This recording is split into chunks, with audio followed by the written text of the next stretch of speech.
is Gwyncy Jones, and I'm here today with Mr. Huw Williams Dowlais, a Merthyr boy and historian, and we're going to talk about the crossover or not between culture and heritage.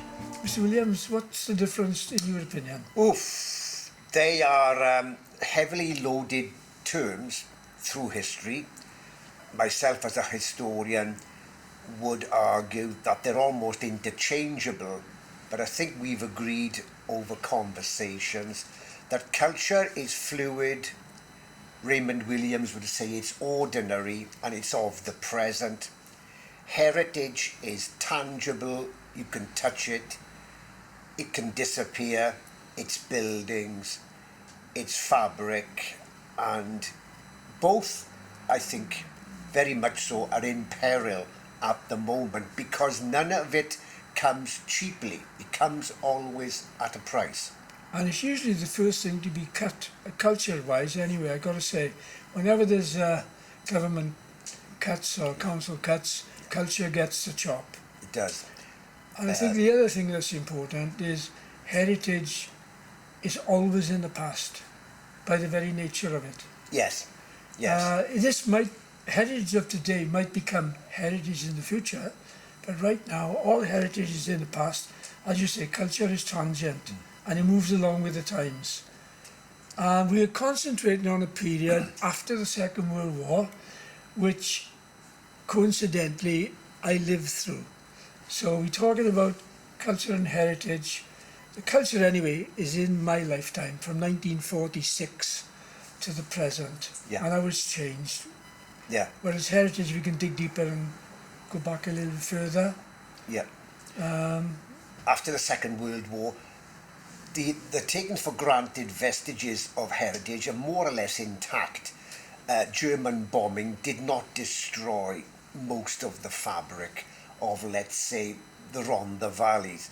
So you had the iconic colliery headgear, working men's institutes, local libraries, and of course with the 1944 Education Act you've got a new horizon for ordinary people to aspire through free secondary education by which they can become informed participants and consumers of a new culture which is taking place through the 50s, through the 60s, and we can go on and talk about this forevermore. But it's an American influence in terms of music, which becomes British in terms of music. People start travelling further afield. They taste foreign cuisine. Spain comes to mind. And the fashion industry takes off. The whole thing as a cultural decade, the 1960s, it had never been seen anywhere before. And we mustn't forget the National Health Service. Very crucial, very important. Which was a Welsh yes. I instigated that, really. Yes, that's Niall right. and Bevan. Yes. I mean, that came after the war, didn't it? Yeah. You know, before that, a lot of the mine owners had their own medical That's right. sort of system. Doctors attached to a colliery, and which went. And you got the heritage then of the contributory payment scheme at the local colliery surgery, which looked after not just the working man, but this is crucial, his family, for a fairly minimal, affordable deduction from the pay each week. This was the blueprint that Beveridge took on board in 1944, which won Labour the election in 1945 because they were going to adopt the welfare state. This still is, though it's under severe pressure, Niall Bevan's crowning glory. Yeah. Well, quite right too, I think. Yes, indeed. Indeed. And the other thing that we seem to, because we're going to touch on certain subjects in general here, but more specific because we're going to do a radio blog on every subject, and if we talked even just when I was in school, money. Yeah. Well, I remember the first time I ever saw an egg, I was 7, Yeah. because rationing, Egg was rationed, yeah. you know, I was born 1946, and rationing went on till 1954. Yeah. So I remember ration books. I remember going to the corner shop Yep. with my ration tickets, Yep. and you had powdered egg. Yep. You couldn't get bananas, you couldn't get butter. That's right. You know, and that changed then, 1954. Yeah. Rationing finished, but we were still using, and we must touch on this, the old monetary system, which today young people wouldn't be aware of. Yes. But when I was in school, it helped, because mathematics, you needed to learn the price of things, not to get, you know, to be able to go shopping. Yes. And as you know, how many pennies in a pound? Yeah, 240. 240. How many shillings in a pound? Yeah, 20. 20. How many pennies in a shilling? 12. Yeah, this is And then of taxing course, me now. how many halfpennies in a shilling? 24. Yeah, And yeah. there was still the farthing available, Yes. which is a quarter of a penny. Yes. And you could actually buy something for a farthing. And of course, in the 60s, I do remember the penny bazaars, Yep. where everything in the shop Yep. was a penny. Penny. You know? So these days, children would not get hardly Yeah. anything for a Yeah. penny. Yes. You know, but so if you were talking about how much this is worth in today's money, I mean, when I started work at say 16, I think my wages were £3.7 and 6. Yeah. Well, nowadays, you know, it's that'll be 300 quid Yeah. or £200. Yeah. So the money has changed drastically, even in the last 70 years, which we're talking about. You know, our money culture has changed. That's right. You know, And with relative improvement in prosperity, the economist John Maynard Keynes famously said, the London of the end of the 16th century, the 1590s, could only support a playwright such as Shakespeare because they could afford to go to the theatre as a paying audience and basically patronise him to write more plays. Culture comes at a high price if it's worthwhile, and even when it's incidental or from the heart, it still has a price in terms of the consumer and of course the artist. Nobody should be expected to work for free. well, I'm afraid that's I'm afraid we still do. Yes, In the arts, we do. of course. Otherwise, the arts would die. Of course it would. If we relied It's on always money for the arts to be sustained, Yeah. we would die. Yeah. The arts would die, it would be gone. But we do it because we love it. Yeah. But going on, quick aside on that subject, you know the phrase, the well-known thespian phrase of break a leg before you go on stage. The origin of that was, in fact, to do with Shakespeare in some way. Yeah.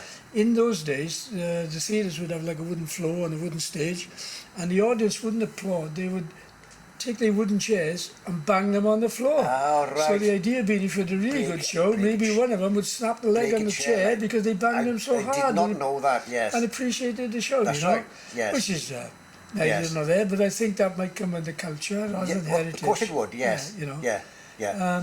But so heritage as well, where we live, we've got a rich heritage in the valleys in South Wales, Yeah. and you know much more about that than me. Yeah, I yeah. mean, we got male voice choirs, and we got the Yeah. heritage of the coal mines, and we got steam trains, and we got heritage of transport. Yes. So, you know, do you want to embellish us a little bit with the I mean, I do know a little bit about it in terms of, Yeah, yeah.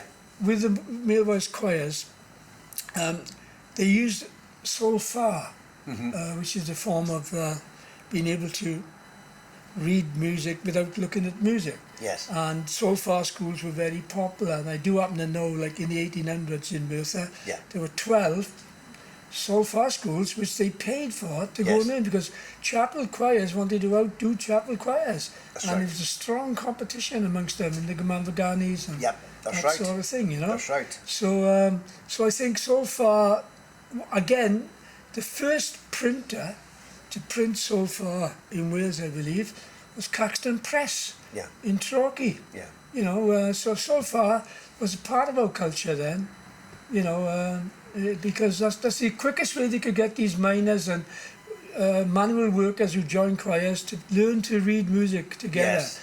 They could not take them to read actual staff notation, so they used sulfur. Staff notation would be much more expensive. Yeah. Although by the end of the 19th century, the printing presses, in terms of bulk, Aberdare comes to mind as the printing press for the whole of Wales, was churning out stuff as if there was no tomorrow. The accompanying heritage is that you mentioned chapel choirs. Chapels were being built in the Rhonddas on average one a month. Wow.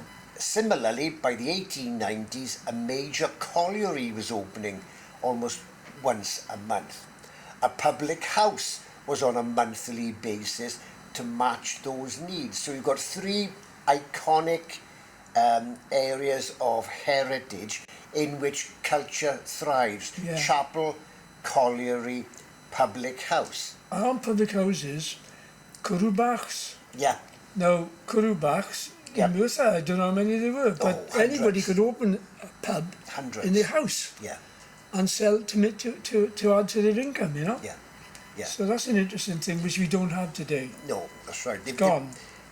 Okay, they were confined to a masculine, macho, literate workforce, somewhere to meet outside of the house to smoke, to swear, Yeah. to plot politics, to almost negotiate a better future than the rotten capitalist system they saw around them. I'm thinking of increasingly left-wing Rhondda, Little Moscow as Mardy yeah. became.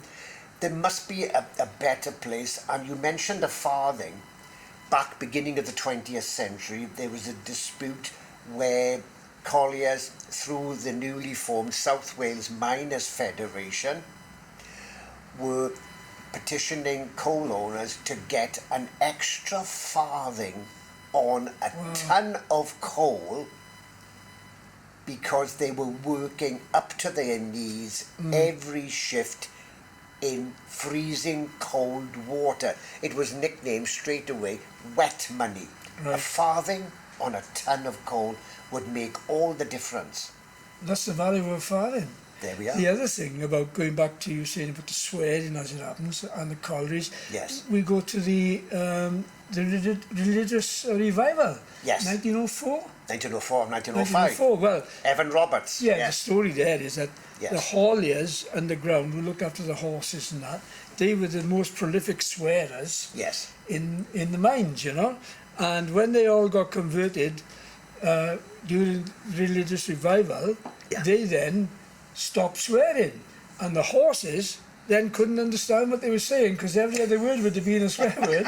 The minute they stopped swearing, the horses go, what are you talking about? So You know, output you know. per man shift Yeah, plummeted. yeah. Till the horses started speaking English, or Welsh, as it would be. Yeah. And that's another interesting thing, I think, because people don't realise that animals, if you're brought up in a Welsh-speaking community, you only understand Welsh. Yeah. Farmers' dogs, you know, I mean, sheepdogs. If the farmer spoke to them in Welsh, they wouldn't understand Yes. English. Yes. And people laugh when you say this today. You know, I say, why is it around the world that Spanish dogs only understand Spanish? That's right, that's well, right. Welsh dogs Yes. only understood Welsh. There's culture for you. There's culture for you now, isn't it? So that's just a language being Yeah. being a part of a You go back to tonic An sulfur industry. from the 1831 Merthyr Rising. Yeah. By the end of that decade, the 1830s, instigated principally by Lady Charlotte Guest of the Dowlas Iron Works, temperance choirs and a strong temperance movement were being put in place in Merthyr Tydfil. They would meet on Christmas morning with a march and then a solemn service. This was the antidote to reckless outward drunkenness and the which Merthyr's ruination. famous for, is that right? Yeah. Still is. No disrespect. But so with sobriety and music comes a cultural almost comfort blanket for the harshness of the workplace and the conditions endured in what were solid enough houses, but there was always never enough to go round in terms of it was a food and working man's basics. tradition singing, Yes. I think, rather than, Yes. you know, it's like in Brazil, the samba was there to take people's minds off Yes. what the rich people were doing to them. Yeah. So, it developed into a culture of its own. Yeah. So singing with us in Wales was part of our That's right. culture to keep us busy. There was no television. There was no, what were they going to do? They Yeah. joined a choir. That's right. You know? And there's camaraderie and there's the feeling of belonging and getting out of the house. There's this issue again and doing something different. Prince Charles, as he was then, reckons the Welsh were good singers, and he took up singing when he was in Australia in the public school. Here's the reasoning. He said, because, and wait for this one, there were no locks on the boys' toilet doors. All right, you had to be a good singer. You had to be a good singer to make your presence Understand known. that. The other thing is, the other interesting thing, in Australia and New Zealand, they use the term Eisteddfod when they have a festival. Right. And I've been asked when I was out there, do you know what Eisteddfod means, Gwyn? I go, I think I do. Do you? Yeah. And they can't answer because they don't really know what it means. But they use the word. They use the word And they pronounce Eisteddfod, it well, yes, they well, do, well, yeah. yeah. So, so that's a Welsh word that's been taken around the world, really, Eisteddfod. The other thing you touched on was Lady Charlotte Guest. Of course, allegedly, she translated the Mabinogion. Correct. Is this true? Well, she had help from various scholars. She taught herself Welsh. She also taught herself Persian, Arabic. She was a polymath. She was a linguist. Wow. She had the book, she had the resources, and she put her mind to it. And the book in translation into English in several episodic versions through the 1850s is in her name. But there was obviously a large amount of help. But that was picked up then by Welsh nationalists as tales of the medieval Welsh brought to the attention of increasingly non-Welsh speaking residents in Wales.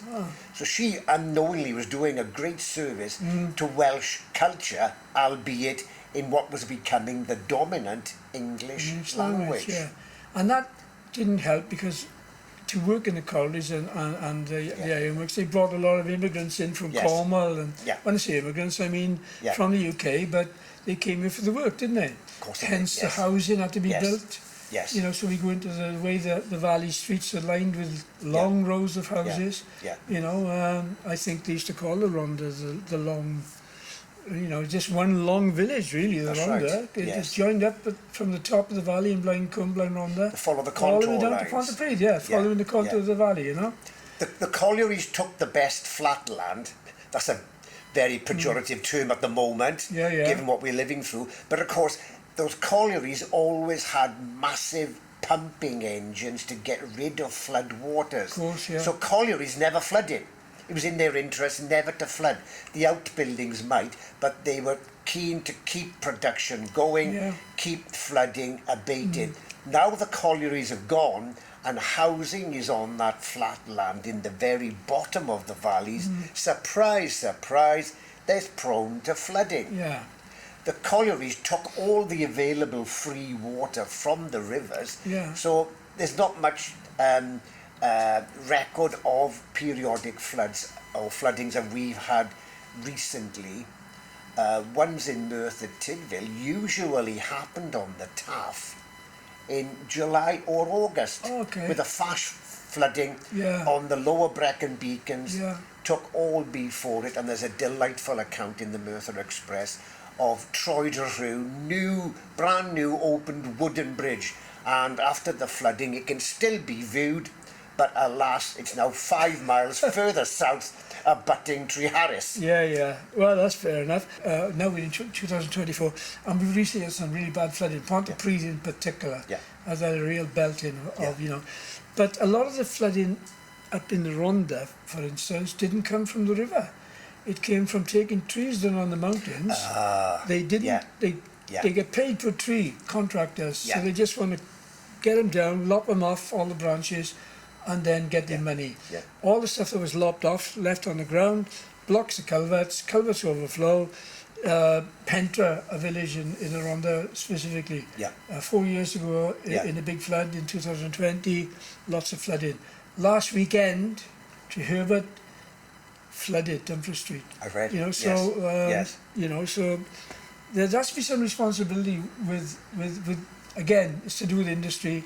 Yeah. If you're getting paid per tree, you're not interested in what the bits you've cut off. Yes, You just want that's to get on it. to the next That's tree, it. Yeah. get your money for that and move on. So that needs to be looked at that, because those trees, I remember them being planted Yeah. in the 60s. Yes. And now is their harvesting time. Yes. You know, it's It's here we are 60 years later, It's- and they've now been chopped down for money. yeah, that's right. And hitherto, those fields wouldn't be arable, but they would be farmed, and the farmer, it was in his interest to look after those fields, Yeah. to make sure the drainage, because you took all the water you could available free of charge, ideally from the local springs. You knew where they were. You followed the Welsh place names for these kind of Yes, places. of course, yes. Push, Ffynnon, Yeah, yeah. etc. Yeah, And, Nant. and you kept the drainage channels open. Somebody would take the excess water lower down.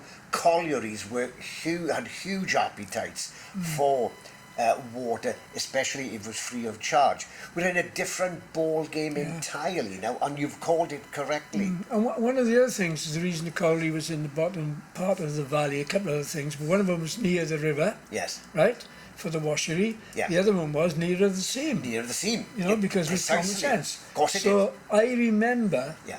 the summer holidays, which we used to call miners' fortnight. Yeah. Last week in July, first week of August, all the miners would go on holiday. Yeah. The pit ponies would come up for 2 weeks of fresh air. That's right. The only time they got any. But also the noticeable thing was the rivers became clean. Yeah. The rest of the year they were black. Yeah. It was like a black snake went down Yeah. the valley. Yeah. Because they washed the coal Yeah. in the river water. Yeah. So, you know, that 2 weeks was the only time you got a chance to That's see right. a river which was clean. We've got this- Nowadays, thank Yeah. goodness, the Yeah. rivers are clean. You've got this irony now of the greening of the Welsh valleys, with clean water flowing, fish stocks being replenished, but at the same time we've got this almost monumental, almost biblical flooding and severe weather, or more severe than we ever remember. Yeah, yeah. Yet we lived through 1963 and the snowstorms. I don't remember missing 82. one day of school. 82. Yeah.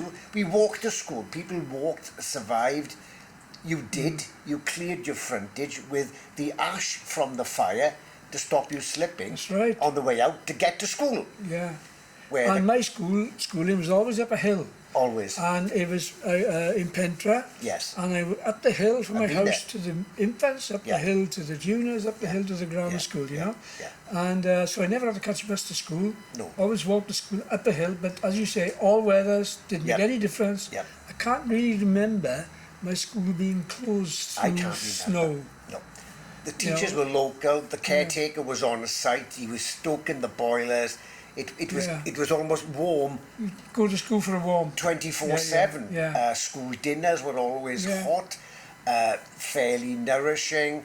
There's a whole new agenda changing now, and the culture of food intrigues me. You mentioned those Yes. migrants coming Yeah. into South Wales.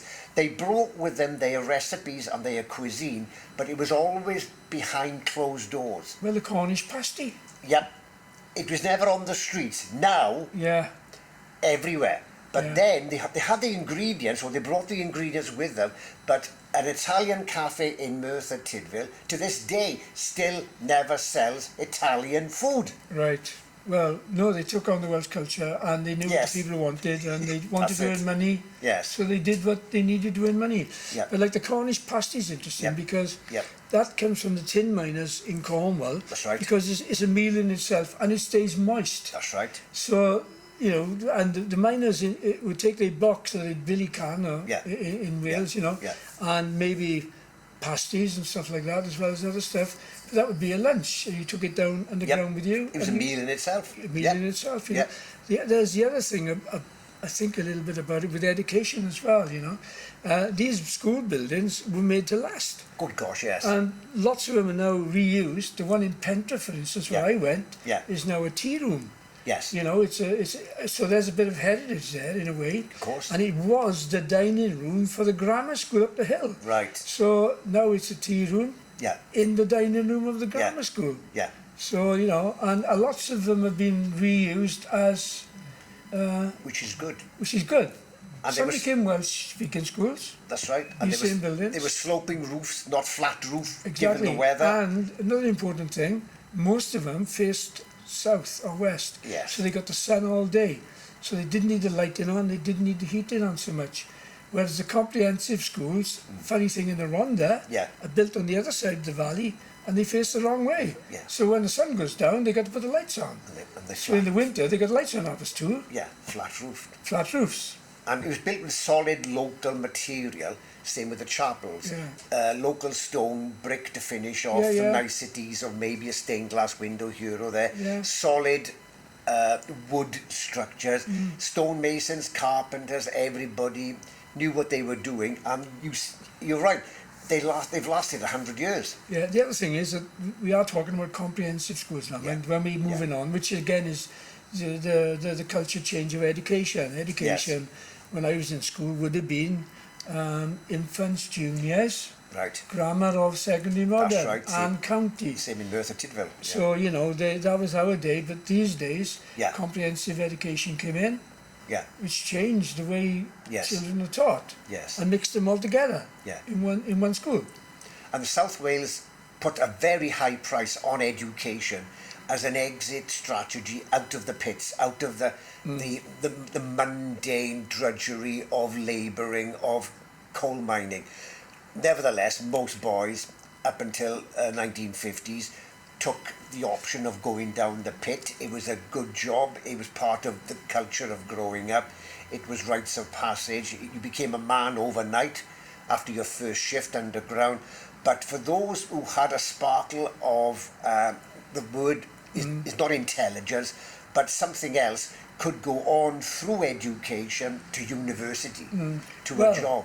Just around the corner from where we are in Treforest, Yeah. we've actually got the University of South Wales, Yes. which used to be, Uni Glam, and I used to before work for that, them. it was the, Treforest Poly. yeah, before Before that, it was the School of Mines. School of Mines. Yes. And I'm Yes. going back a little bit on another thing that happened in Welsh history would have been the disaster that was Aberfan. Yes. And I remember it vividly because I was in day release as an apprentice in the School of Mines on the Friday that Aberfan happened. You've told me the story. Yeah, yes. you know, and Yes.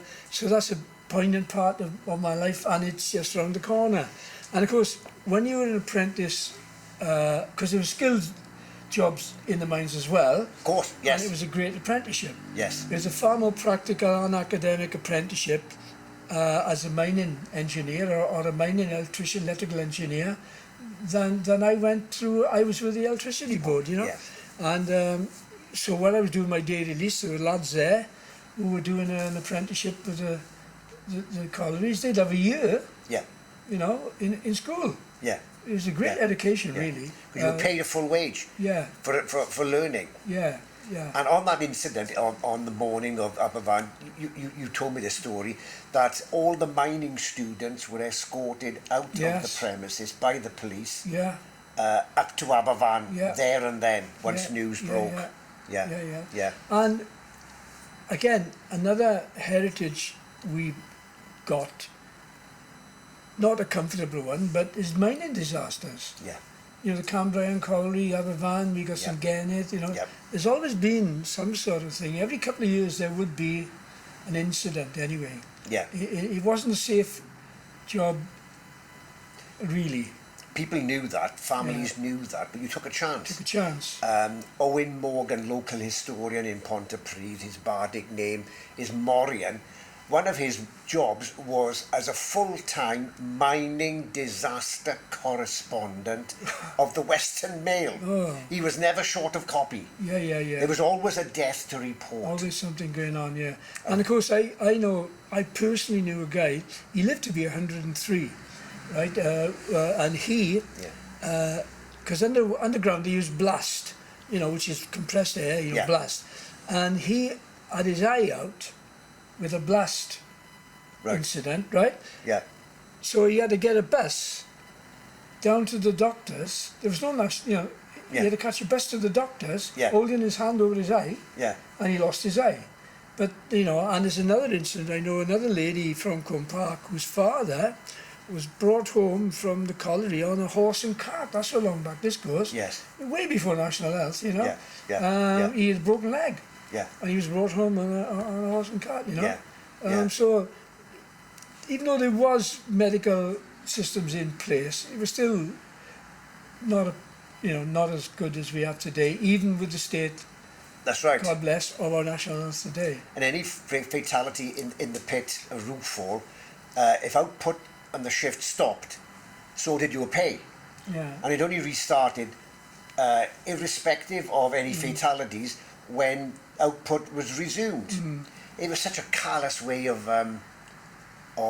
but that's the but people knew. That's why there was huge resentment against the colliery owners, against Powell Dufferin, against W.T. Lewis of the Cambrian Combine, D.A. Thomas became Lord Rhondda. These were hated people because of their manner and their attitude and their rapacious employment practices towards ordinary people who lived amongst them in their midst. But again, what was the not a penny on the pay?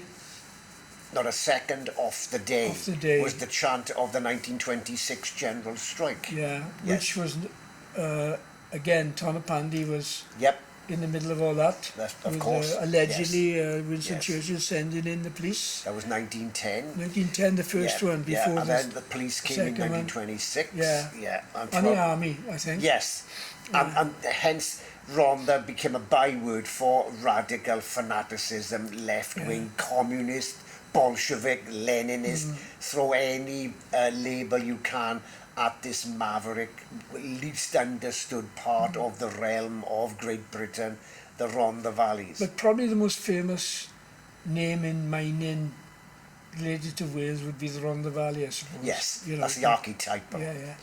And we do well to understand it through music, through history. Don't accept it as a cliche that people kept coal in their bath. The late John Prescott said, "Now, of course, I am middle class, Yeah. and I keep the coal in my bidet." As a kind of sop to that image and that cliche of... Well, bidet wouldn't be a word that people Yes. would know until whatever time, would Yeah, it? that's right. Till we went international, That's really. right. Certainly in the 50s and 60s when I grew up, I didn't know what a bidet was, you know. Never saw one. And also, going back to food, I Yeah. do remember the first Indian restaurant coming to the Rhondda, the Taj Mahal. And now it's the most popular takeaway meal in the UK. Yes. It's changed, culture has gone I right remember the through. same coming to Merthyr Tydfil. Yeah. Yeah. So, you know, we touching on a few different things, you know, Yes, which is yeah. fair enough, you know. So what we're looking at again is industry, Yep. how industry has changed. Yep. Heritage is still available Yes. in terms of coal. Yes. You've got the Heritage Park up the road, Yep. you know. They You've used, got, they used that word, yes. and yeah, they use the word. You've got the Heritage Museum Yep. in the Heritage Park, and of course you've got Big Pit, which is still a very popular tourist attraction. Indeed so, over in, yes. As part of the National Museum. Part of the National Museum, yeah. The late great Brian Davis of this parish, museum curator, his lasting legacy will be the refurbishment of Sletty Shenkin Right. and all that the winding engine. gear Yeah, just north of Kai Hopkin of Hopkinstown, Hopkinstown. yeah. Yes. Yeah. And they've had a lottery grant, and I gather once news of his death came through, the lottery grant was increased. Wow. So this will be a monumental legacy. He'll be And it's so a mile away pleased at from that. the Heritage Museum. It is, yes, so, indeed. you know, it's a very Indeed. strong culture. It's the gateway to We the seem Rhondda. to want to hang on to that part of our heritage because, Yeah. you know, Tower Colliery, for instance, Correct. you know, Yes. which was bought out by the miners. Yes. Fantastic. How revolutionary was Yeah, that? that was How fantastic. bold was that? Yeah, very bold. And I do believe Michael Heseltine was the guy that Secretary of State for Wales at the time, I think, Yeah. and he's the one that had to sign it off. Yeah. You know, all the men yeah. put the redundancy, That's right. £8,000. Yeah. back into buying their own colliery. Yes. And it run it really successfully. They've made a profit In for fact, years. musicals have been written about it, one of which I was involved with, as Yep. it happens, Yep. which is on the YouTube channel, Our Road to Tower, by Yep. Hirwan YMCA. Also an opera was written about Tower Yes. Colliery, more highfalutin than my little epic, but you know, Yeah. still, it showed that people, the miners could get together and change things themselves. Yes. They didn't just rely on, oh well, we've lost a job. No, let's get together and do something about it. Yes, you know? that's right. And That's they right. did it, you know. And it was world shattering, you know, for Yep. people from all over the world were making films about that. And then, as a reality jolt, you've met my Hirwan class. They're Yeah. instrumental in getting a plaque to remember the 6 who died Right. in the Tower Colliery Yeah. in the, I think it was mid 1960s. Yeah. You forget of these much smaller incidents, And but the they Tower impinge. Colliery relates to the Crauchetes you were talking That's about. correct, yes. In Merthyr, because the name of the Tower Colliery was Goitra. Yes, It wasn't called Tower, it was called Tower because when the Crauchetes were having a few problems with the people, like 1831, yep, they built a tower yep, which they were going to move to yeah, if they were getting That's right. besieged by the people. yes, Very similar, the rumour goes, to Dr. William Price here in Treforest building the White Houses, that's right, which yes, was going to be a castellated yep, building which was never completed. He thought the people would rise up against him because of his views Yes. on cremation. as a refuge. Yeah. The Crauchetes were obsessed with towers. There was one down here in the trees. There's Nantaglow round towers, Right. which the Crauchet Baileys, cousins of the Crauchetes Right. of Merthyr. There's Cyfarthfa Castle, 200 years young next Yeah, yeah. year, as a castellated building. Yeah. What's with the Crauchetes? What did they fear of their workers to seek refuge behind a castellated wall? Well, ironically, the Crauchetes were the better payers. Yes. The other iron masters Yes. didn't like them. They were losing staff Yes. to the Crauchetes because the Crauchetes paid top dollar, you know. Yes. And but then music comes back into it because Yeah. the highest paid job in the ironworks was a peddler, Yes. right? Well, there's a gentleman from Merthyr you know very well, you knew of very well, the blind Dick Dowett. Dick Dowett, who used Richard Williams, had yeah. a lovely voice, great singer, Yeah, yeah. and used to sell Yep. copies of his songs Yep. and earned as much money, so they say.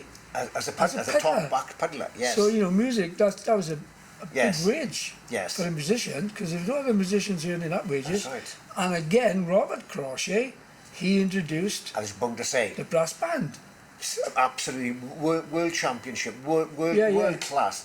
And they found the music. Yeah. Trevor Herbert, Yeah. who was doing an Open University thing, has found copies of the original music of that band.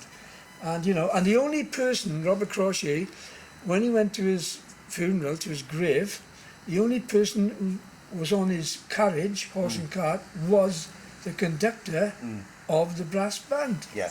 Yeah. Yeah. you know. And you know the story better than me, but the Crauchets are, in a way, they got bad press, Yes. really, in For a way. no real reason. No, they were better payers, better employees than a lot of the Yes. other ironmasters. And they patronised the arts, yeah. as did most ironmasters. They paid for Penry Williams, who's known as the Welsh Turner, to go to London Yes. and seek his fortune subsequently in Italy. They commissioned works of art, portraiture, landscapes, Yeah. the music of the brass bands. Yeah. Cyfarthfa Castle became a museum subsequently and a free secondary school. That's all part of the Crauchet legacy, Yeah. whether directly or indirectly. And of course, another one of the Merthyr boys who's done really well in his time was Joseph Parry, Yes. who was working for the Crauchets and Yes. then went to Danville in the Pennsylvania, USA, yeah. came back here, became the first professor of music at the University was in Aberystwyth. That's right, yes. You know, and Yes. of course wrote that the music for that classic Welsh hymn which everybody sings, Yes, the Vanw, you know. the Vanwyd. So there's all that going on, and right here in Treforest, we've got our own musical legacy, Yep. which again is part of culture, I think. 2 doors away from where we sit in Yep. is Maud Owen's plaque on the wall, the blue plaque where Right. she was born. The most prolific female Welsh classical composer. Very short life. Yeah. Died in unusual circumstances. Went to the Royal College of Music in London, you know. Knew everybody, knew Ezra Pound, she knew D.H. Lawrence. She was moving in those circles in London and sadly died at a very young age. But she lived and was born 2 doors from where we are now. And just behind us up the street, the icon of Welsh music, Yep. Tom Jones. Tom Jones. Laura Street, Yes. Kingsland Terrace, he was born. So Treforest is quite, and Pontypridd especially, I don't understand why we haven't reinvented Pontypridd as a town in music. You've got people, you know, like Stuart Burroughs, and you've got, even these days, you've got Beverly Humphreys still here, Tom Jones, you've got Marvin Owen, and of course the national anthem, Yes. written The James Boys. by the James Father Boys and son. in Pontypridd. Yes. So Pontypridd should, I think, be given some sort of credibility as being the town of music. Yeah. If Brecken's a town of jazz and Hay-on-Wye is a town of books, Yep. culturally we should be the town of music. Yep. Speaking of Pontypridd, what's Indeed. the other important thing about Pontypridd? Well, there's that iconic, I use the word a lot, but in this case it surely is, it was his 4th, not 3rd attempt, but William Edwards finally spanned the Taff as a crucial crossing point linking west and east banks. It wasn't the beginning of Pontypridd as we recognise it. Which would have been called Newbridge at the time. It was called Newbridge, and that Right. confused the early postal service, because there was Newbridge on Usk and Newbridge on Wye, Yeah. and here we have Newbridge on Taff. And Newbridge Gwent. So it went back to its original Welsh name, Pont y Tŷ Pridd, the bridge over the muddy area, Okay. and that's Edwards's bridge. Right. And which survived the floods the other day as well. Indeed, So, you know, it stood the test of time. the pitch rising up Yeah. makes it a piece of heritage. And he put those holes in it to reduce the weight, didn't he? Correct. So, yeah, that's a very... The bottom holes were used as the launching pad for full immersion baptisms, Wow. usually having broken the ice in the Taff below on some harsh January morning Right. to get the faithful as full members of that particular chapel. Well, yesterday there was a van Yeah. in the River Taff. How it got there, we don't know, by the Oh, there White we are, Bridge. Right. So the Yeah. floods are still happening, and how that van driver managed to get into the middle of the river, I don't know. Yes. But they shut off Beryl Road, and that was Right. yesterday, so it's still happening. The Taff is still important Yep. to The whirlpool at the White Bridge, Yeah. one of the 7 wonders of Glamorgan. But Pontypridd was important as a line of communication down, following the contours of the valley of the Taff, and then subsequently the Cynon, and then of course the Rhonddas, was first of all the Glamorgan Canal. Of course. Then it was the railway lines. You had to get the goods from source of smelting, bar iron, coal subsequently, to market at the ports to send it across the world.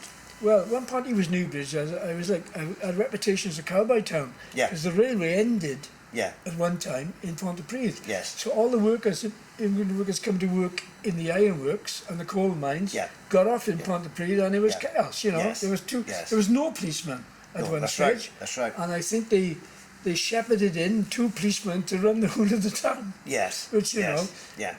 Then they had to continue the journey then by horse and cart, I would imagine, Yep. you know, stagecoach That's to right. get to Merthyr. Come 1860, the railways made Pontypridd great. By end of the 19th century, Pontypridd is something like Jack Jones called it, this coming place. Little did he know the Rhondda would dwarf anything outside of Cardiff. By beginning of war, 1914, Pontypridd, 20,000, 30,000 population. Pits were being sunk one a week. Maritime colliery. The shipping companies wanted coal. Great Western Colliery, the railway line wanted its own coal. Pontypridd was the place to gather and seek, if not a fortune, a family life, and then subsequently it became the gateway to the Rhondda valleys, to the Cynon valleys, and of course... Well, the railway line extended up to Trevor because the original railway line, the Rhondda, the Taff Vale and Swansea Bay railway line, which went through the tunnel in Blaencombe, which they're now trying to open as a cycle path. Yes. So there's a little bit of culture moving on there. Yeah, indeed. But that was to take, so Swansea could get a share of the shipping for the coal. Yeah. So when they realised that there was a railway line to Swansea, they wanted a railway line to link Cardiff. So they linked up the Rhondda with Cardiff, which was the Taff Vale railway line in those days, you know. Get the goods and to Barry, wasn't it? Yes. Because Barry Sidings is just up the road. People say, why is it named Barry Sidings? Well, the coal was going from, it was 6 railway lines to, it's taking you through the tunnel in up to Graig, and then down to Barry. That's right, David Davis. So Barry became a bigger port in a way than Cardiff. Than for coal. Output of coal up until the Great War, certainly. Thanks to David Davis. That's right. Yeah. He wasn't going to pay Boots tariff. No.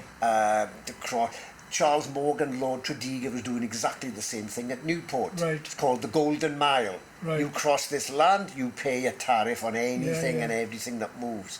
Yeah. Right? We'll find an alternative then. Well, didn't the Crauchetes do a similar thing with the viaduct?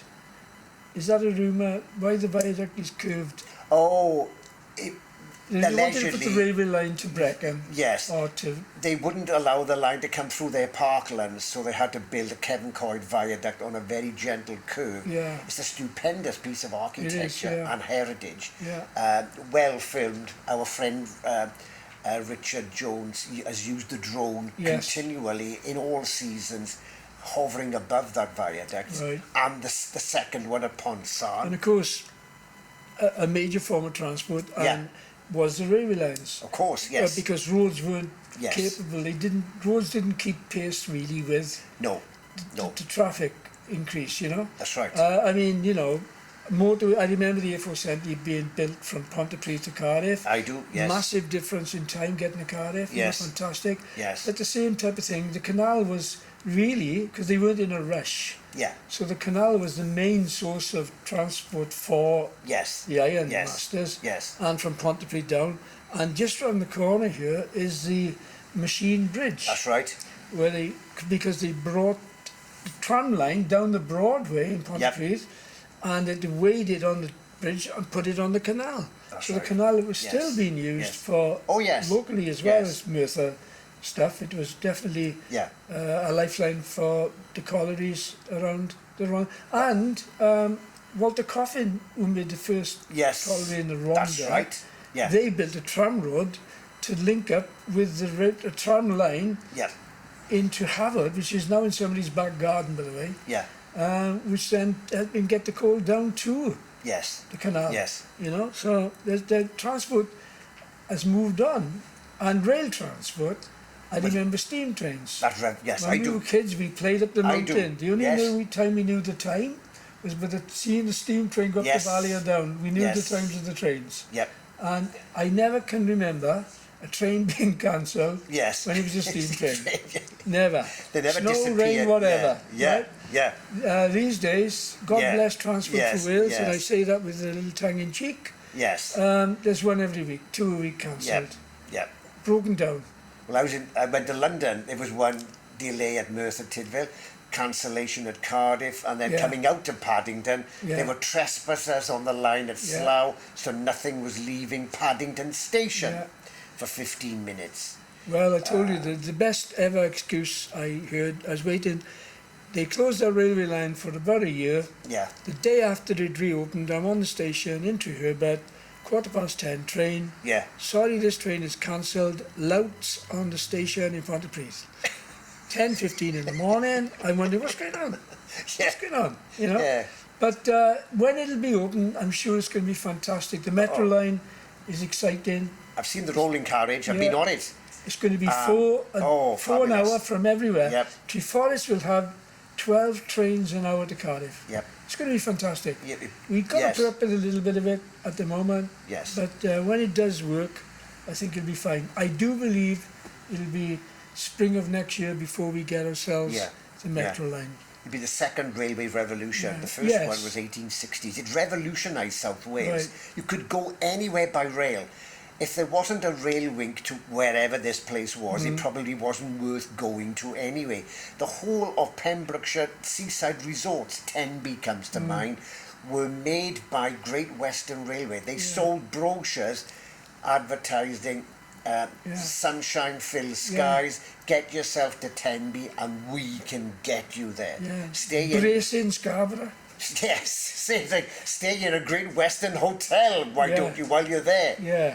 Take a holiday on our Well, when I did my rolling GCSE stock. English, yeah. I wrote a story, and it was about the waiting room, which was then Astrud Station, it's now Tom Penter Station, where they were all lovely wooden buildings with a nice warm stove and a ticket office. Yeah. And I wrote a story about that, you know. And in those waiting rooms would be these iconic posters. Yes, that's of right. where you could go. You could, yes. Yeah, that's they, right. they fired your imagination for going on a holiday Push it. to the seaside. And the point that people forget also, railways were massive, steady employers, good wages, a job for life. Yeah, yeah. If you were a railway civil And they servant. told me that when I became an electrician. Yes. I didn't ask. Yeah. Or a bank. You work in a bank. Job Bank. for life. 1950. Civil Job for life. service, town Don't think council, so. Don't think so.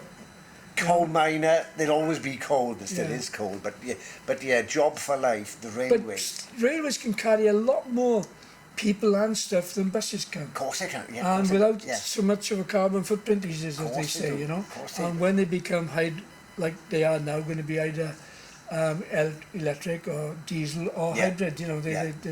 Yeah. So they are really, they've stayed the test of time. They've stood it, you know. They're going Yes. to be here for a Yes. long while, railways. Yes. Yes. So we can look forward to a long future with railways. I'm saying that now in 2024. That's where I right. am. There's a whole culture of railway travel. There's the iconic heritage of Pontypridd's railway platform. Way, The yeah. longest in the world at one point, Yeah, yeah. allegedly. It is monumental. Still there. In the finest Yeah. stone. The whole of Pontypridd's railway station is a heritage to be conjured with. It Yeah, is. it's I still think there. it's absolutely. I remember going to Aberafan Yeah. from the Rhondda on a train Yeah. through the tunnel. To the tunnel, right? And, you know, the Yes. Glengwynby Tunnel, Yes. which is, again, a great feat of engineering. Yeah. They built it in a very unusual way, and the Tunnel Society are doing a great job of trying to reopen it as a cycle track, which I Yeah. hope they do. Yeah. And, Yeah. and also think they try and open the Cumbach to... Robertstown, the Merthyr to Robertstown line. Yes. Yes, that's it. Yeah. Comes out with Robertstown. yeah, yes. that tunnel. That'll follow on the coattails Which should of then be a cycle track as the well. blind line. Yeah. That's right. I saw a book just recently with Glamorgan History Day School.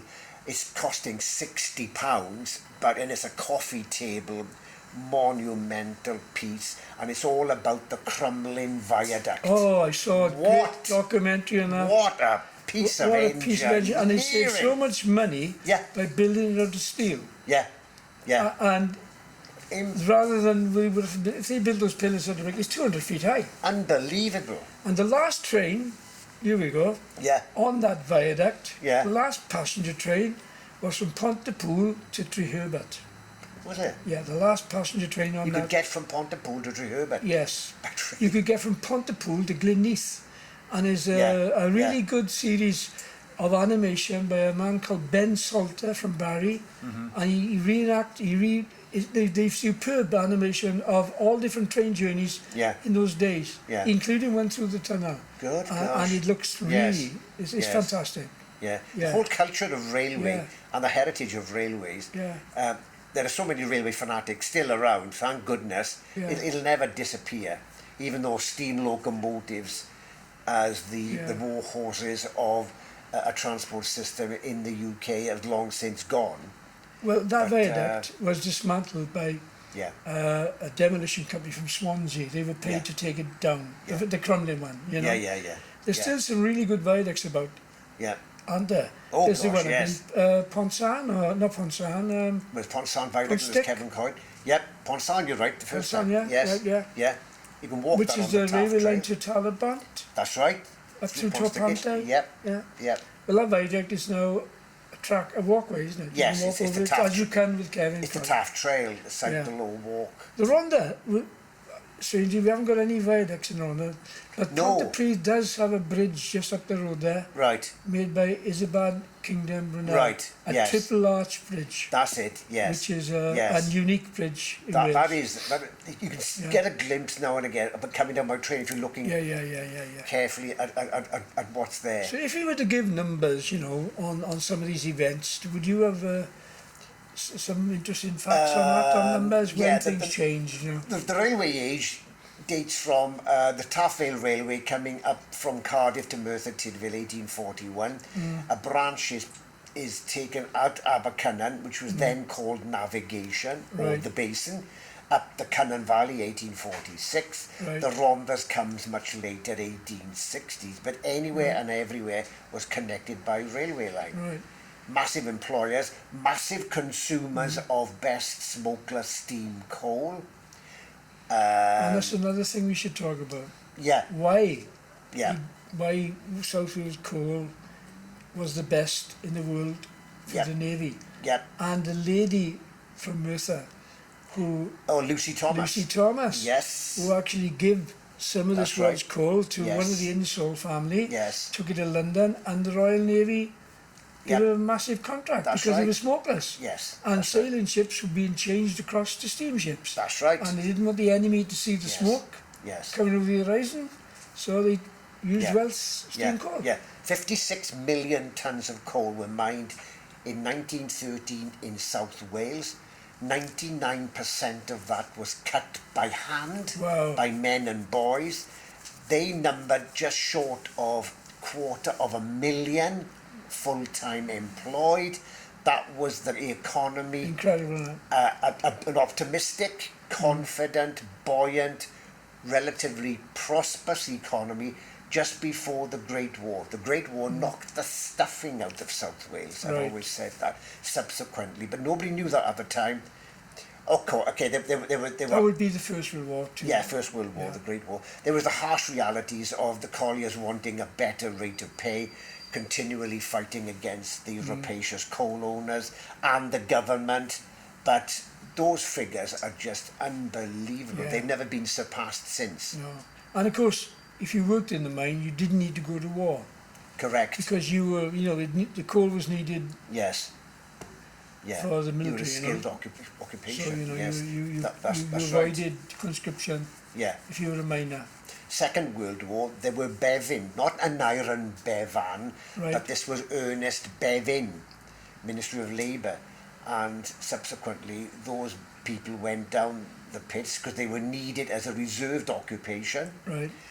to help with the war effort, and Right. they've Now, been would they be the Bevin boys? the Bevin Right, boys, okay. nothing to do with Nye Bevan. Right. That was different. Yeah.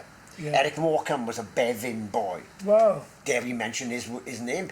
Jimmy Savile was a Bevin boy. Well, Yeah.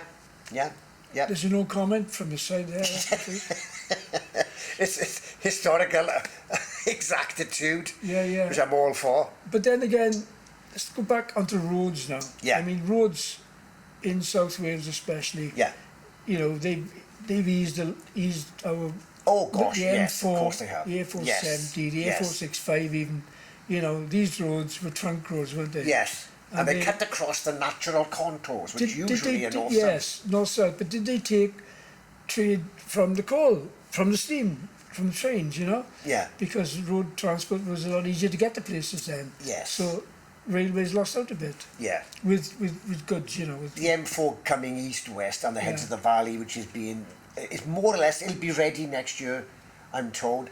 It was to link Swansea and the hinterland of East Carmarthen when tin plate steel making was in its pomp. Yeah. And provide a swift access to the car industry, this is how far back I'm going, in what was then Birmingham and the Midlands. Okay. That was the reasoning, Right. and economic growth would occur along this arterial Now then. motorway. Tin plate. Yeah. Forest allegedly Yep. was only developed and was bigger than Pontypridd or Newbridge by the tin plate works, which is Yes. still the buildings are still there. Yeah. Allegedly, because they were getting the tin stuff from Cornwall Yeah. and the Yeah. coal from Wales, and That's they right. could make, you know, Yes. and of Yeah. course the Crauchetes again, Fothergill Fothergills. later on, but We're Francis in Fothergill Crauchete. Street right now, Yeah, you of know. course we are. And of course, the Crauchetes, they have a house which is now part of the university, Yes, T. that's Crauchete. right. T. Crauchete, that's right. You know, so they came down to Treforest Yep, and made to link in with. more than a better fist of an economy here. Yeah. Treforest has always been separate from, I suppose the Broadway does that, but it's always been a separate entity from Pontypridd. Yeah. And it's got an indigenous history all of its own, and a Also. very rich history. And of course, going back again to the Crauchetes, their physician was Dr. William Price, Yes, who was the first person responsible for Yes. cremation, Yes. legally cremating somebody in this that's country. right. And he was very friendly with, is it Francis Crauchete, Yeah, Francis. who Yeah. built that house. Yep. And they found now in the grounds underneath in that house, they found a Druidic Yeah, room that's right. where William Price and Francis Yeah. Crauchete were both Yeah. Druids. Yeah. Yeah. And allegedly there's a stone Yep. where they, who knows what was sacrificed. Yeah. Yeah. Can And we believe the The rumours? Rocking Stones was the HQ for this Druidic culture, Yes. which was a kind of antidote to Christianity and Anglo-Catholicism Yeah. of the end of the 19th century. Intellectuals were looking for another explanation for life before and now, and the Druidic, Celtic, quasi-Christian cult was centred on Pontypridd Yeah. and the Rocking Stones. The Rocking Stones, and you've got the William goddess Price. the goddess of the That's right. circles. Yes. Which again goes back to Merthyr with Iolo Morgannwg, Yep. who wasn't, you know, Yep. whatever he was. Yep. He, what was his real name, of course? Edward Williams. Edward William, but he was in London. He set up, I think, the first Eisteddfod, He did, revamped the Eisteddfod On Hampstead Heath. on Hampstead Heath. That's right, yeah. Primrose Hill. Yes. So there's a lot of connections going on, yeah. Yes. And of course, William Price and his son, I think, Iolo, William, Yeah. was a teacher in Merthyr. Taliesin, Yeah. down by the parish church. Yeah. Yeah, yes, right, that's right. So there's a lot of interaction between the culture Yeah. of the valleys, really. And this is breeding ground for Welsh nationalism Mm. later on, because these guys were Welsh speaking, Yes. scholars, self-taught. They were Yeah. making a case for a University of Wales, which came much later on, 1872, with Aberystwyth. They put a high price on education for the Yeah. ordinary person, boy or girl, focusing on Pontypridd. Yeah. William Price is their best ambassador. Yes. He's their front man. Yeah. And remember we went to We did. To Rydri. the dedication Blue of plaque. his birthplace. Yes. And Price at 21 was one of the most phenomenal, brightest surgeons Yes. the UK medical profession had ever seen. Yes. As it happens, his father was a severely schizophrenic, Yeah. and as it happens, so became William Price. Yes. But he was a top man. It was a in Rydri, polymath. that blue plaque. That's right, Rydri. His father used to right. run around naked and jump in the pond. That's right. You know, as a vicar. Yes, what's wrong with that? Nothing at all. Yes, indeed. So William Price, yes, you're right, and he was a very skilled surgeon as well. Surgeon, he was a chartist. Yeah. He had to leave the country once or twice. Yes, oh yeah, at least once Over or his twice. views on cremation, I Yes, believe. Yeah. cremation, Yeah. all manner of unorthodox views. He worked it out in his own mind and convinced himself this is the logical way to go. The whole idea of Druidism took root with him. Well, there's a controversy at the moment, again based in Merthyr, of Yeah. a comedian who calls himself the Welsh Jesus. Well, Right. he has been getting gigs cancelled because of the religious Yeah. complaints about that Jesus in Spain, Jesus. Jesus. It's the name it's everywhere. Yes. You know, and also William Price's son, who died very young and Yes. he cremated, Yes. was called Jesus, wasn't Yes. Yes. He greased. Yes. You know. Yes.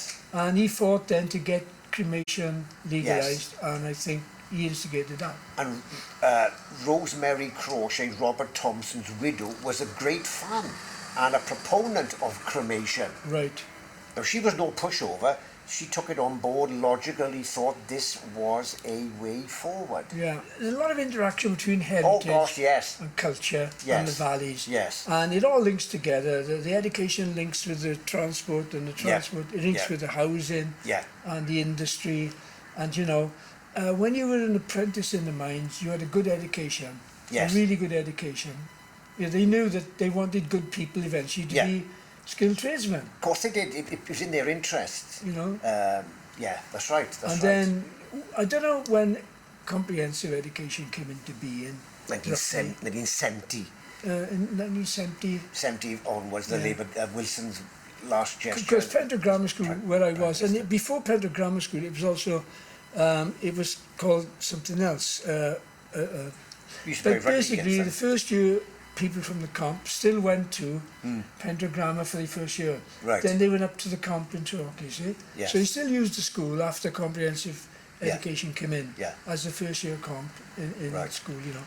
And a solid stone building, which now, if you look at the space where it was, you wouldn't believe a building that big would That's be right. on that small space. Yes. You know, right? And they couldn't build on it houses because it's such up a hill, It's just- and the fire, you never get the permission Yeah. for the fire services tenders to get you up know, there, so, yes, yes. But it was a great school. I enjoyed it, you know. That's the main thing. Yeah, and of course you had Porth County Grammar. Well, this was secondary grammar, Yeah. and then Yeah. locally you had Bronfloyne Secondary Modern School. So you know they Yeah. were all brought together for the comprehensive. We had the same education. equivalent in Merthyr Tydfil, Yeah. secondary ed. We had a technical school at Quakers Yard, set All right. alongside the grammar school. For those who were technically minded, it served no end of apprenticeships Yeah. throughout Well, South Wales. Pier College was Pier Tech. Yeah, It was a technical school, Merthyr College was a technical college when it Yeah. opened. which Yeah. was like a sort of a practical way of Yeah. giving you education, you know. Yeah, serve which- your time, learn your skill. Yeah, yeah.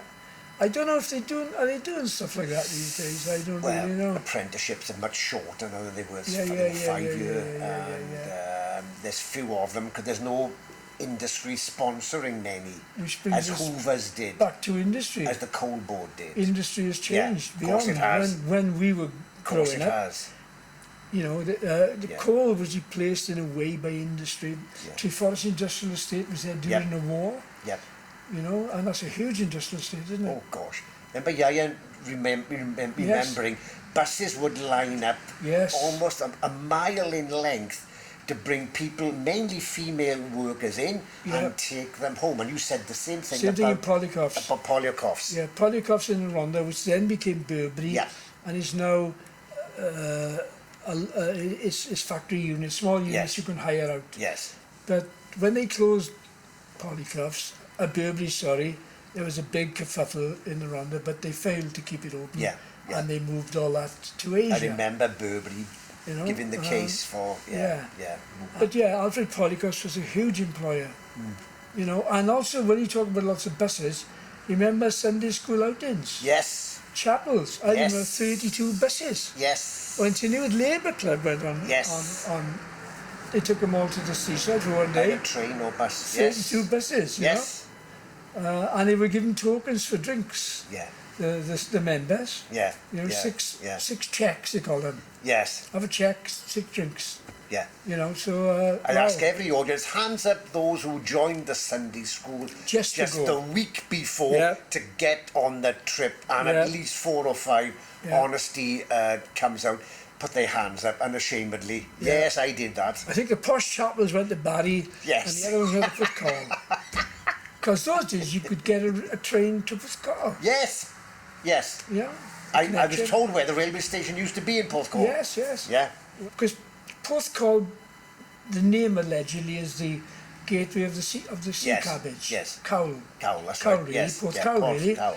And of course, I remember the docks there, which they filled in then, and became Yeah. a car park. Yeah, yeah, yeah. Well, that railway line used to come down from Llinvi Valley, That's right. because coal used to be exported from Yes. Porthcawl. Yes. It was a working Not a port. lot compared to the other. No, no, but it was So there's interconnection everywhere with this oh, stuff. good gosh, yeah.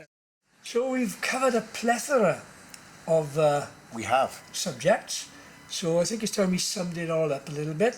And if you could give us, what would be nice if you could point out some heritage sites that if people come to the valleys in South Wales, they can go and see and check out the history of these sites, such as Big Pit, you know. Yeah, crossing the centuries, you have Big Pit, which is one of the deepest in South Wales, hence its title, now part of the National Museum of Wales. Right. Llancaich Fawr Manor House, which dates back to the 17th century and even earlier. Charles I came there looking for reinforcements from loyal Royal Wales in the early 1640s.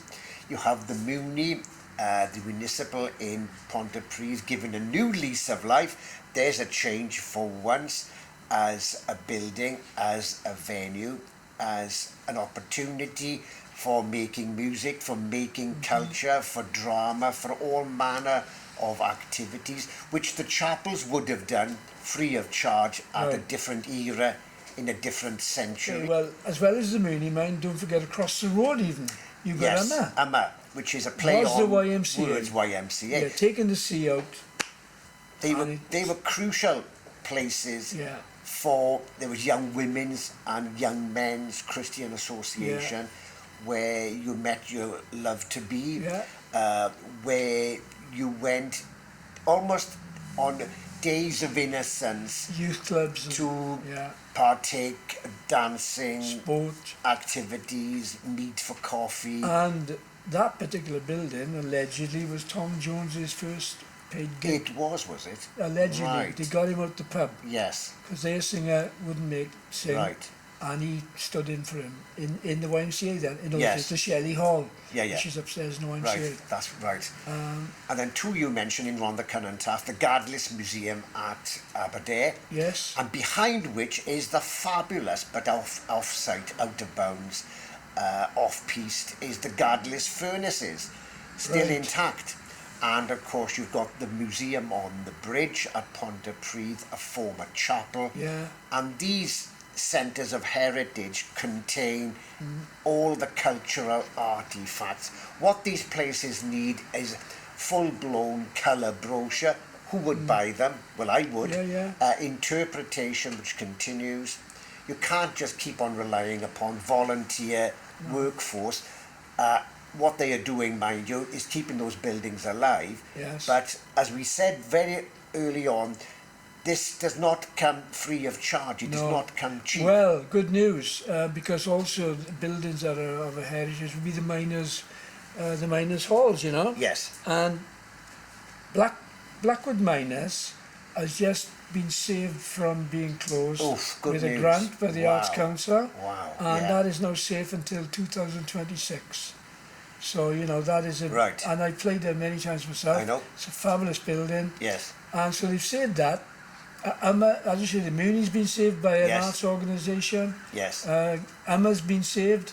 The YMCA has been saved as a building. Yep. And also been done very tastefully as well. Yes, I've not been inside, I must get And there. also you got buildings then like St Peter's Church in Pentra, which is known as the Cathedral of the Valleys. It's got For a very good big, reason. tall church tower. Yeah. And they are struggling as a church, man. So they could do a little bit of help and funding. And round the corner up the hill from that is my old school, where we got the Pentra tea rooms, which is the building is the school building is great. It's really good condition, and so that looks like a long life ahead for that one, you know. Yeah. So things are looking up for that. Good. You know. Yeah, because the orthodoxy was back in the 70s when heritage was first mooted in Merthyr Tydfil. Well, we can't save every nonconformist chapel and make every one of them an art centre, a leisure centre. Where does the budget end? What they've ended up doing is hardly saving anything. Yeah. The Jewish synagogue, first purpose built 1872, is taking a long time with Cardiff money to get rolling, but apparently there is very slow movement. But there's so much else which is in ruin or in demise, not least next year the 200th anniversary of iconic Cyfarthfa Castle. Wow. What's the fate of that with the Cyfarthfa Foundation? Well, you've got a couple of the furnaces, or what's left of them. We have, You know, the other side of the river, haven't you? Correct, yes. So but they are mothballed as well, on grounds of health and safety. Yeah. Well, the other thing is we got like a lot of people, religious people, don't mind chapels being used for something else, Right. as long as they're being used. Right. Park Arts on the corners are a Right. great example. Yes. They got a lovely venue up Yes. there, you know. Yes. So not necessarily as a religious No. place, but as a building of use to the public. That's right. And also the library in Turbot, your library, which has now been taken over by an organisation called Into the Woods. Oh, And they do right. fantastic stuff Yeah. with training people. They've just also, they've got the old school around the corner, which Yeah. they link in with the College of, Black Mountain College. Oh, so they've got the use Right. of that for a couple of years. So that's another school saved for something. Yes, that's good. You know? So there's good news amongst all the doom and gloom in a way of budgets and community activity and who's going to use these places. The school's agendas have been hit. Music comes to mind. Yeah. History is not part of the curriculum as I recognise it. Welsh language seems to be buoyant. Yeah, European I think it's on the languages. up, Welsh language. European languages are going downwards and Yeah, yeah, downwards. yeah. There's no pan-European perspective. You can learn more than one language while you're growing up. Your own native English, let's say, Welsh language, and a European language. Well, other countries come into our country and show They us do. up. They speak 3 languages and we're like, hello, you know, We've seen what's this going when on? we travelled Yeah, with the yeah. Erasmus scheme. You know. We've seen this time and Yeah, again. yeah. Because I don't think children are led to know that learning another language opens up your brain and it also gives you opportunities to travel to Correct. that country and, you know, Correct. give you a little bit of something to aim for. That's right. You know, as you know, I go back and forth Spain and stuff. Yeah. And, Yeah. you know, my Spanish is better than my Welsh, unfortunately. Well, because you use it more often, Yeah. and then Spanish cuisine comes into it, and scenery, Yeah. and the way of life, Of and course. how they do things, the Well, transport system. let's take Ireland. Far better than Wales. Yep. Are taking themselves around the world. There's an Irish bar Yes. in most countries. Indeed. There's not a lot of Welsh ones, Correct. right? The odd one or two, but everybody goes to an Irish bar. There's 4 when I go in Spain. 4 Irish bars, you know? Yeah. And so we could learn off that. Yes. We should. That, Yeah. I mean, we can't be political and talk about Brexit, but It's off the there's agenda. but for the moment. Seamus Heaney, Yep. the very famous Irish Great poet, poet. says, if you're going to say something, say nothing at all. And that's exactly what I feel about Brexit. Yeah, yeah. I'm saying nothing. It's off Starmer's agenda. You know for what the I'm forse- saying, for the you know? foreseeable, But, yes. yeah. So, Yeah. as far as heritage, you think that as we move forward, will anything from today become heritage, do you think, within the next 40 years? Is there anything we do today that people look back at and say, wow, yeah, you know? Everything seems to be fleeting this day and age. The computer and Twitter, or X as it is now, and it's changing. AI is changing everything almost out of human control. So you wonder what will be there in 40 years. I've just heard something horrendous about AI today. My Okay. grandson is doing a PhD in America. Yeah. He, as part of his PhD, has to teach students, 15-year-old students, Yeah. 1 day a week. Yeah. He's not allowed to criticise any of their work. Their exams are set by AI Yeah. and they're marked Ah, by AI. He cannot be seen to go against what AI tells those students. Because AI is random, neutral, non-judgmental. Yeah. We had this in Swansea. I was marking there. It was an anonymous marking to a template, Right. and there was no input from You you. couldn't tweak it. Yep. Tick, tick. Yeah. Yeah. So that's a change in culture, That in education. a fundamental one. Yeah. Very much fundamental one. Absolutely, yeah. Welsh language it will take all before it in Wales if it's allowed to. There seems to be a strong Yes. campaign in Wales Yes. now of Yes. ordinary people suddenly realising that they might want to Yeah. get Yeah. ourselves a little bit. I mean, we haven't talked about quickly, but the Senate, when it No. came into, That's that, right. that was a change, That's right. cultural change in politics, wasn't it? 1999, Yes. You know, Yes. there was no AMs and M, you know what I mean? Yeah. The Senate is yeah. quite a recent It thing. is 1999, 25 years. Cultural change, you know. Yeah. You know, Oh, and now it's accepted as what very, it is. very much so. Yes. Yeah. Yeah. So we got that going on. And the other one, quick one on travel, electric cars. Yes, travel is going to be a major factor. Cultural, the heritage of the new hub at Taft's Well. That could be a heritage, you know, the electric yeah. trains Yeah, replacing Taft's Well steam railway station all those years ago. So, was Beechin involved in heritage, Jack? That's I got to ask. Yeah. You know, because he just destroyed most of our rail network, didn't he? Yes, indeed. You know, is there any of that left On for grounds heritage? of They're cost. reopening lines though. Yep. They've reopened my stake, they've reopened Aberdare. They're having a rethink about Mr. Beechin's Major towns wish they had more canals. Yeah. The tramway system is being reinvigorated in some cities. Yeah. Yes. So there are. There's hope for the future. There's got to be hope for the future. Well, I got a song with that funny thing. Oh, yeah. I know you have. I might put it on this video now. You never know. And music. Are kids in not just passive receivers, but are they actively? Well, there's the internet, which is a music. massive factor in learning now. Yes. To be honest, with you, it's nice to have one-to-one with a person, but you can learn so much about music online now. It's unbelievable, you know, and it's a good thing used properly. All right, you know. I agree with it. Yes. You've got to be a little bit cautious. Don't believe everything you see. Yeah. But it's nice to have a reference, like you can bounce off somebody like, say, like myself, who learned the hard way, and Yeah. I don't talk about anything I haven't done. Yeah. As far as when I'm helping young people with music or anybody with music, you know. Yes. If I talk about it, it's because I've done it done and it. it works. Yeah. You can learn something on the internet, swear it's gospel, but it's not exactly kosher. Exactly the same as doing family history. There was Yeah. the old way, which did no harm to anybody, but now there's the fast track way. Yeah, right. But the Okay. best family historians Yeah. did it, know it, the old way, because they've been there, just as you've I said. remember doing a talk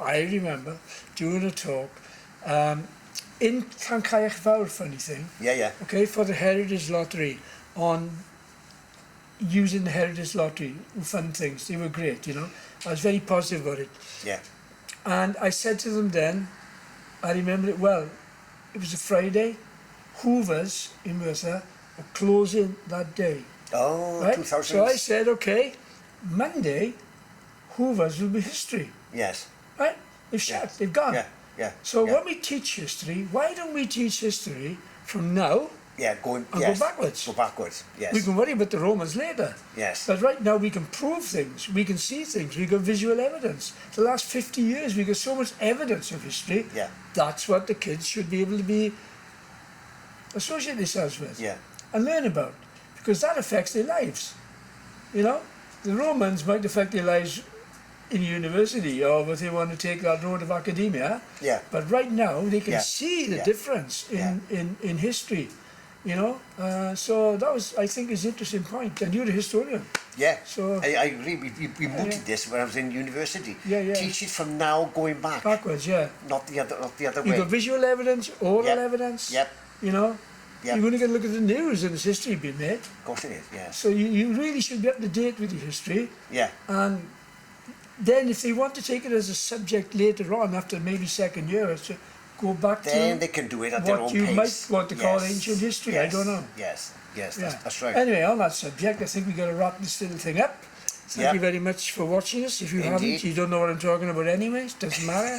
So we're going to, these little talks are going to be on a Facebook page, they're going to be on YouTube, Right. and hopefully we'll be doing audio versions of these talks as well, which will be on, again, a Facebook page, on all these platforms such as Spotify, maybe SoundCloud, we don't really know.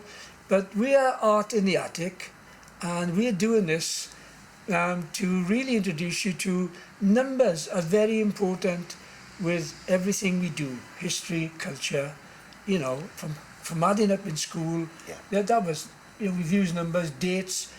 Numbers are very, very important. So this is all about how numbers have fashioned our knowledge Yes. of heritage and history. So for myself, Gwyncy Jones, thank you very much. Also from myself, Huw Williams, this could be the start of something, well, uncontrollable. Yes, well actually it's the end. So let's leave it there.